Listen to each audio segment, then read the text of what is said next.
एकनाथ शिंदे यांनी देवेंद्र फडणवीस यांची तक्रार केली नेहमीप्रमाणे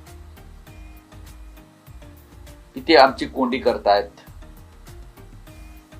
ते आम्हाला काम करू देत नाहीत, ते आम्हाला अडचणीत आणतायत, आमच्या आमदारांच्या चौकशा लावल्यात, अशा प्रकारच्या तक्रारीचा सूर होता. आणि त्यानंतर त्यांनी स्वतःच एक ऑफर अशी ठेवली की आता परत महाराष्ट्रात जी एकजूट झाली आहे मराठी माणसांची ती अधिकाधिक भक्कम होईल आणि त्याचा त्रास आम्हाला होईल.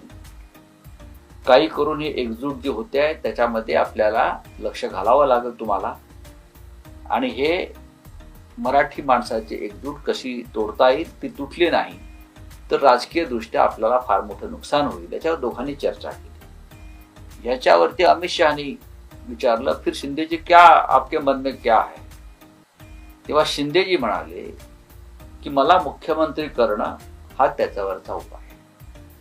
मी जर मुख्यमंत्री झालो पुन्हा तर मी या सगळ्या गोष्टी थांबवीन, आणि ती थांबवल्यामुळे महाराष्ट्राचं राजकारणाला स्थैर्य लावेल. हे त्यांनी अमित शहाना सांगितलं. मला मुख्यमंत्री करा. आणि परत अमित शहा म्हटले की अब मुख्यमंत्री तो बीजेपी का ही होगा.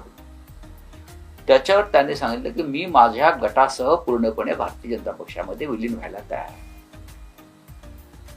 मी विलीन व्हायला तयार आहे, पण मला मुख्यमंत्री करा. हे त्यांचं जे भूमिका आहे ही त्यांनी वारंवार याआधी सुद्धा सांगितलेली आहे.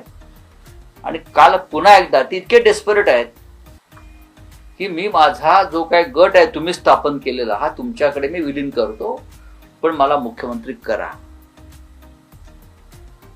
इतका डेस्परेट राज्यकर्ता किंवा मंत्री मी महाराष्ट्राच्या राजकारणात याआधी पाहिला नाही.